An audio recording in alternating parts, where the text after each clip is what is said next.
হচ্ছে ডক্টর সন্দীপ চ্যাটার্জির আন্ডারে বাবার অপারেশন করা হয়েছে। বাবার ঘাড়ের এইখান থেকে একদম পিঠ অবধি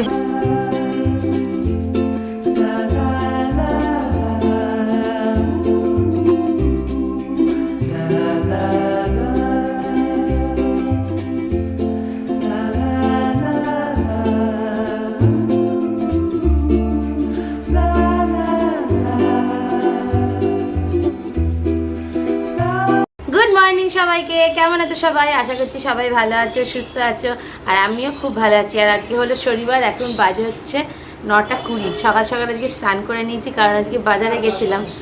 ওরে বাপরে, আজকে বাজারে এত ভিড়, ওই জন্য এসেই আগে স্নান করে নিয়েছি।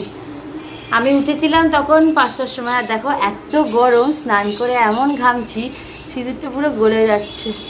আর এই যে মা এখন মাসি আসবে, সেজন্য এখন কাজ করছে। আর এই দেখো ডলু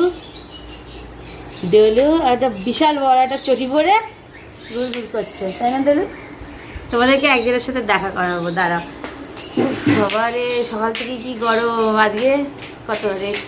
22 তারিখ বোধহয়। তো যাই হোক, আমি সকালবেলায় উঠলাম 5টার সময়, উঠে ওয়াশরুমে গেছি, কারণ ডলু তখন ঘুমাচ্ছিল। আমি ভাবলাম ডলু হয়তো ঘুমাবে, ঠিক আছে চলো। ও বাবা, সেই কাঁদতে বাথরুমে ঢুকে পড়েছে। আর ডলু ওই সময়, এই যে মায়ের অবস্থা খারাপ। ভদ্রলোকের সাথে দেখা করো, তোমাদের ভদ্রলোকটা এত সুন্দর, তোমরা দেখলেই তখন সব সিধা হয়ে যাবে, হোটেলে পড়ে যাবে। দারুণ দেখতে ভদ্রলোক।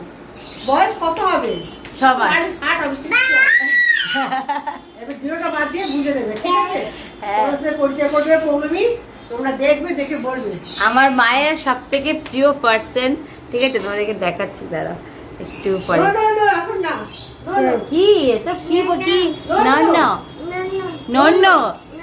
নন বলো গুড মর্নিং। এই যে একটু হাই করে দাও বাবা। বাবা বলো, এদিকে এসো। আর ও এখনো নিজের মর্জির মালিক, এখনো মানে এই আসলাম, এসে বিছানা তুললাম। ডোনা ভিকি ববের এখনো খাওয়া হয়নি, ওদেরকে খাওয়াবো, ঠিক আছে? এই সত্যি তাই, বাপরে বাপ।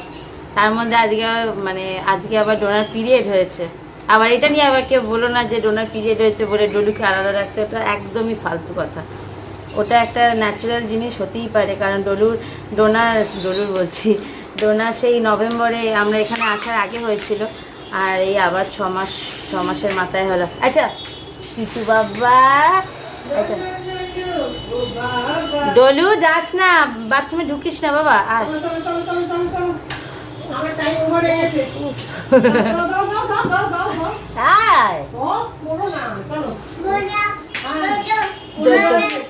বাবা কত কথা নো বলো, বলবে নো। গুড মর্নিং বলো, নো। এই দেখো সেই স্পেশাল মানুষটি, আমার মায়ের সব থেকে পছন্দের মানুষ, তাই না? টুচু, এটা কে গো? বাবা আমি দিচ্ছি, মা করো বাবা। ডোনা ভীষণ, ডলু ভীষণ ভালোবাসে, ভীষণ যেটাকে বলে। ও সারাদিনে প্রায় সবসময় ছাড়া থাকে, শুধু রাতটুকু ওর কেঁদে থাকে। এই যে ওর কেজ, ওটা রাতটুকু ও কেঁদে থাকে, সবসময় বাবা। আচ্ছা ঠিক আছে, গায়ে হাত উঠে রেখে যাবো, গায়ে হাত দিও না। হাম্পি দাও, বলো গুড মর্নিং বলে দাও, বলো নো করে দাও। একটু কথা শিখছে, ওকে একটু বলো নো হচ্ছে। নো গুড মর্নিং আমার টুটু বেটা, গুড মর্নিং। আমার মায়ের সব থেকে আচ্ছা হাম্পি দাও, প্রিয় পছন্দ, ওকে নিয়ে মায়ের সব টাইমটুকু কেটে যায়। গুড মর্নিং বলো, গুড মর্নিং। নো কত ভালোবাসে ওকে না বাবা, আমার টুটু বাবাটাকে কত ভালোবাসে না, টুটু বাবাটাকে। Good morning. কেমন লাগলো ওকে বলো, ঠিক আছে? দেখো ভদ্রলোকের সাথে পরিচয় করে দিলাম, ভদ্রলোকটি কেমন হয়েছে দেখো লকডাউনে। বলো, খুব আদর করে সব না। ওটা জোর জলে হাত দেয় না, ওকে জলটা নিয়ে গায়ে কেউ দেয় নাকি, পোকা পাগলা। ও যখন ছাড়া থাকে তখন আমাদের এই ডোর তারপরে তোমার ফ্যান ট্যান সব অফ করে দিতে হয়, সব সময় কোলে উঠে বসে থাকবে। সবচেয়ে হয়তো সৌরভকে খুব চিনেছে, ওর ল্যাজটা এদিকে আছে। মেয়ানো বচ্চো, খেয়েছ তুমি, খেয়েছ টুটু খেয়েছে? আর বলো হুঁ হুঁ টুটু খেয়েছে। হ্যাঁ তুমি কিছু বলবে? তুমি কিছু বলবে না? ওরে বাবারে, ওরে বাবারে, এইদিকে এইদিকে আস, উড়ে পালিয়ে গেল। তো চলো এখন ডোনা ভিকি ববকে খাওয়াবো, ডলুকে খাওয়াবো। আচ্ছা আচ্ছা, আমার টুটু কই, আমার টুটু কই, আমার টুটু কই। ওরকম করলে তো রেগে যাবে।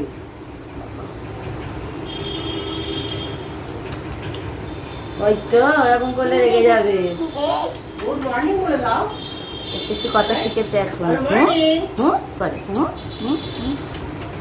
হামি চাইলে হামি দেয়। চলো এখন আগে ডোনা ভিকি ববদেরকে খাইয়ে দিই, ডলুকে খাওয়াই দিয়ে তারপরে তোমাদের সাথে আবার পরে কথা বলছি। ওইখানে হাত দিলেও তোর ভয় পাবে। হ্যাঁ তোমার থেকে ছোট না টুটু, টুটু বাবা। চলো এখানে বসো তুমি এখন।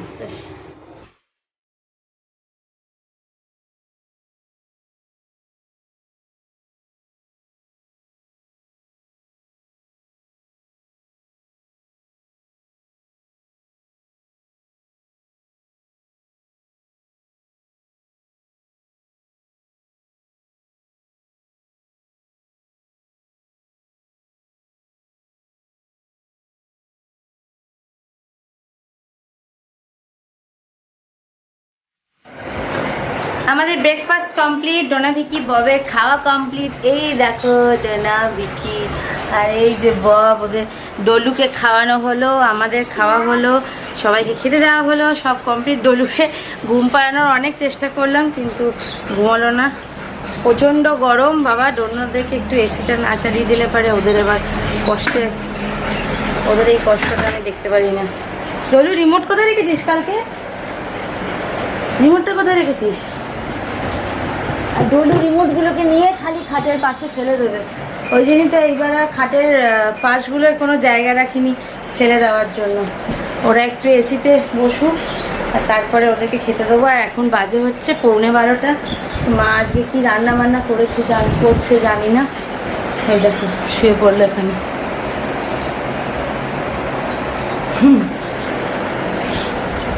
কালকে একজন কমেন্টে লিখেছে ডলু খুব মোটা হয়ে যাচ্ছে। ওরা বলো ডলু কি মোটা?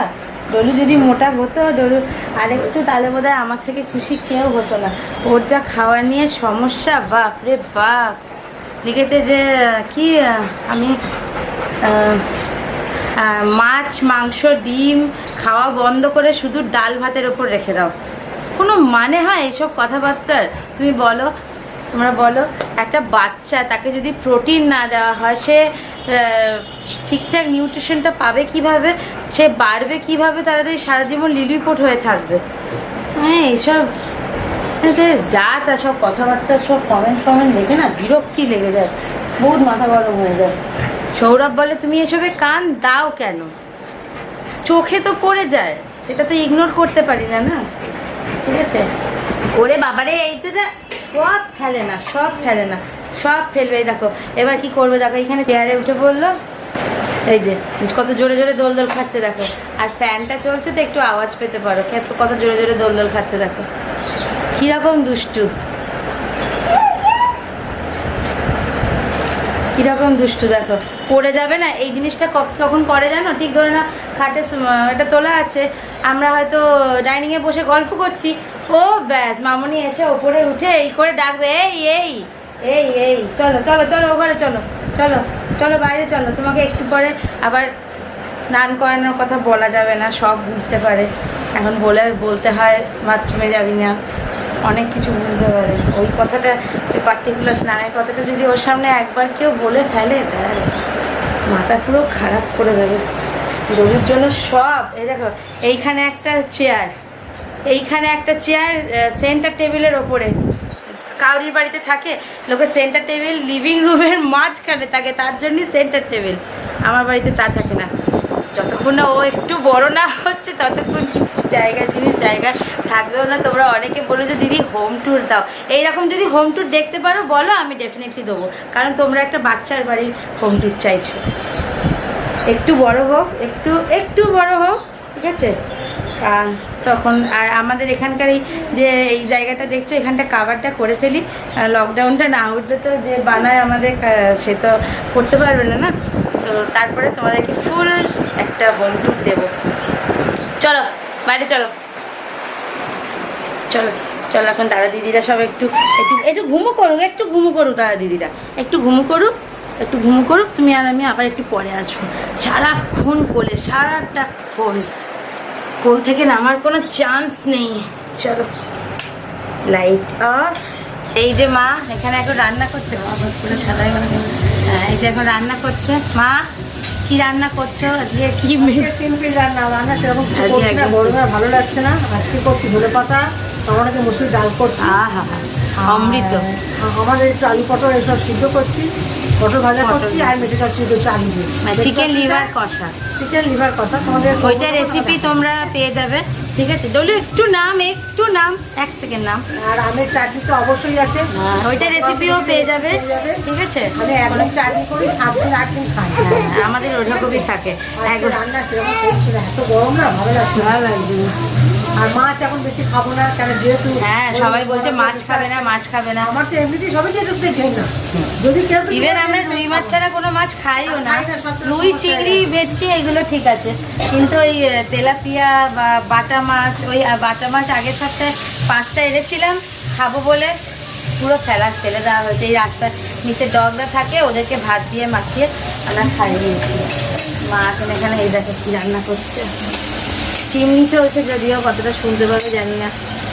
এরকম টমেটো, এই দেখো মেটে চচ্চড়ি হবে বলে, আর ডোনা বিকিদের চিকেন, মসুর ডাল সেদ্ধ করে রেখেছি। এখানে পটল ভাজা হবে, আর এটা হচ্ছে মেটে চচ্চড়ি করা হবে, তার জন্য আলু। কারণ যেহেতু আজকে আলুর কোনো প্রিপারেশন হচ্ছে না, সেই জন্য সৌরভ বললো যে একটু আলুর প্রিপারেশন ছাড়া খাওয়া যাবে না। আমার ঠিক আছে, তাহলে একটুখানি আলু দিয়ে দেওয়া যেতেই পারে, তাই না? তো মেটে চচ্চড়িটা যখন করবে তখন তোমাদেরকে দেখাবো। আর এই যে ধনে পাতা, এখানে ধনে পাতা টমেটো দিয়ে মসুর ডালটা খেতে জাস্ট ইয়াম্মি লাগে। চলো এখন আলু চোখা হলে পরে খুব ভালো লাগে। আর কিছু দরকার না, আর কিছু লাগবেই না। মা তো আবার মেটে ফেটে খায় না। আমার বাবারা সৌরভের জন্য মা কিছুই খায় না, খুব ঘেঁটা লাগে সব কিছু, ভালো লাগে না কিছুতেই খাবো না। এটা ডলির ফোন নিয়ে চলে এসছে, মা রান্না করুক। চল। হ্যাঁ, এই যে কাকে ফোন করছে, কে ফোন করেছে কে ফোন করেছে বলো। কি হারে ঘামছি, বাপরে বাপ, ঘামে মুখ কালো হয়ে যাচ্ছে। তাও সেদিনকে অ্যান্টি ট্যান করলাম বাড়িতে, ঘামে মুখ চোখ পুরো কালো হয়ে যাচ্ছিস বাবা, ভালো লাগছে না। এত গরম, একটু বৃষ্টি না হলে। আর এখানে সৌরভ শুয়ে আছে, চিৎ পাতা করে শুয়ে আছে। তোমাদের দেখাতে পারছি না কারণ খালি গায়ে আছে। হ্যাঁ, কে গান শোনো। তো চলো একটু রান্না বান্না করু, দিয়ে তারপর তোমাদের সাথে আবার কথা বলছি।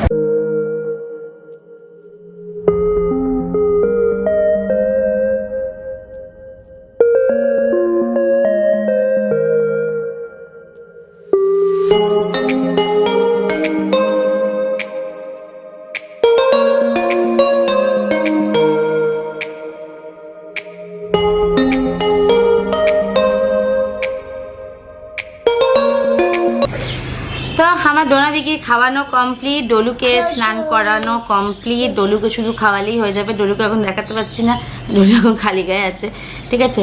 তো যাই হোক, আজকে টাইটেল দেখে বুঝতে পারছো যে আমি তোমাদেরকে কি বলবো। এটা তোমাদের জিজ্ঞেস করাটা একদমই স্বাভাবিক ব্যাপার, এটা মানে অ্যাবনর্মালিটির কোনো ব্যাপারই নেই। তোমরা আমাকে দুদিন আগে একটা ভিডিওতে জিজ্ঞেস করেছো যে আমার বাবা কি আমার সাথে থাকে না, তোমার বাবাকে দেখতে পাই না। আমার বাবা কেন আমার সাথে থাকবে না বলো? আমার প্রিভিয়াস ভিডিওগুলোতে দেখবে, সব ভিডিওতে না। আমি নিজেই বলছি আমার বাবা একদমই ভিডিওতে আসে না, কারণ আমার বাবা প্রচণ্ড মানে না, তো তোমার মোবাইল ওখানেই বাইরে আছে।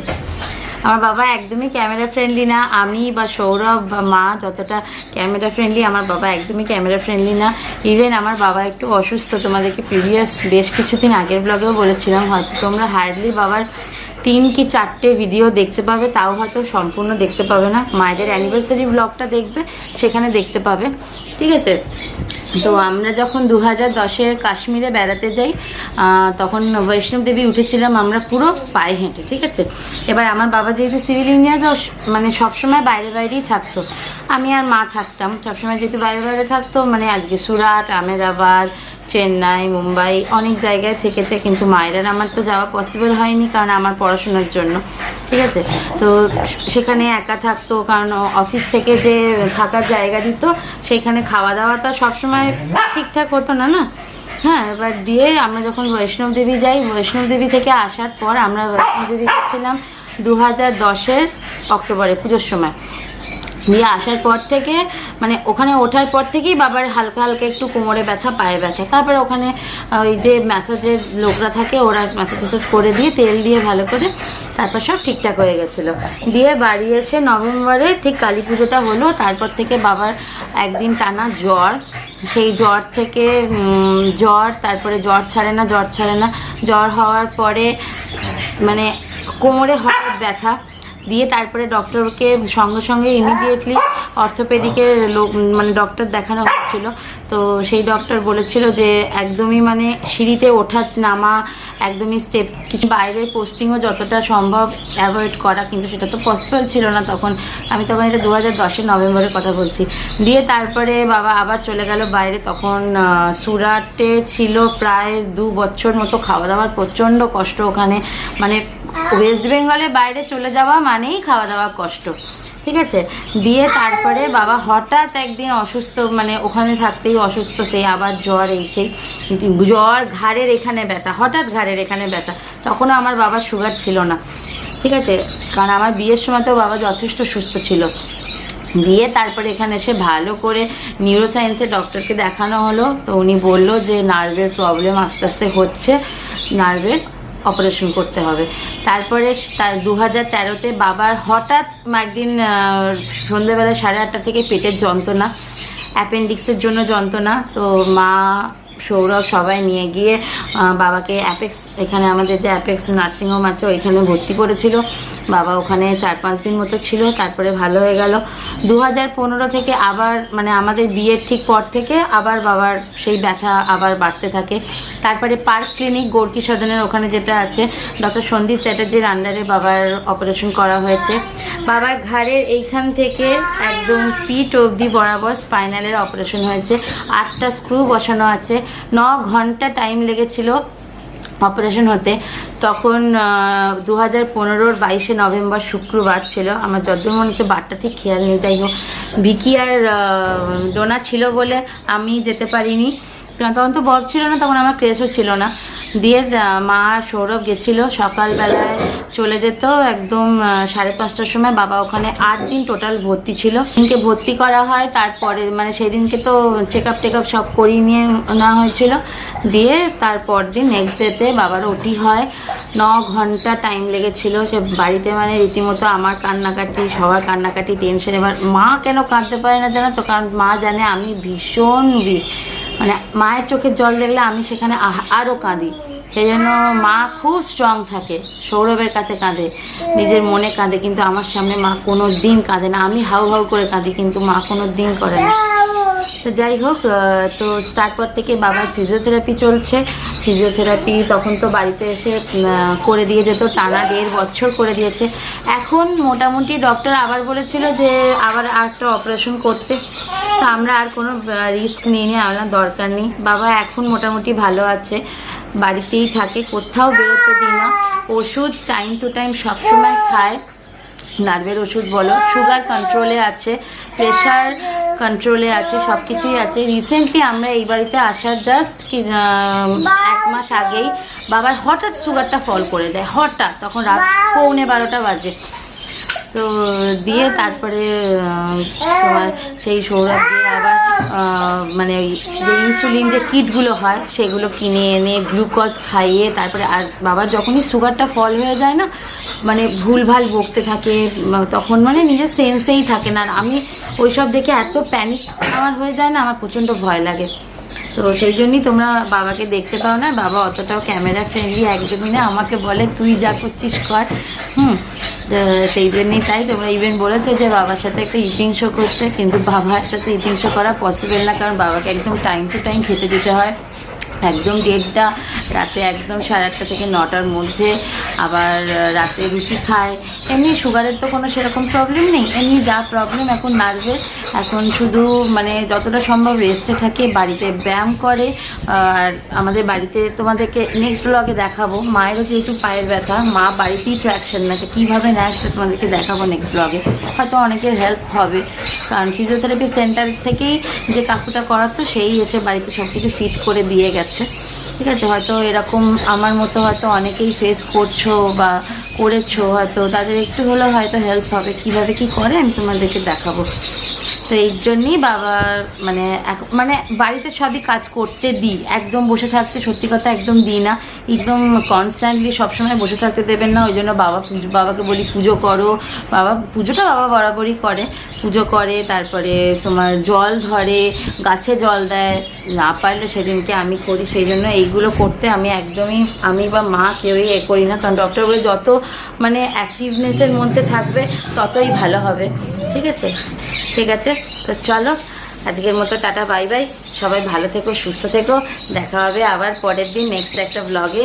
ঠিক আছে, till then take care, stay safe, stay at home, tata.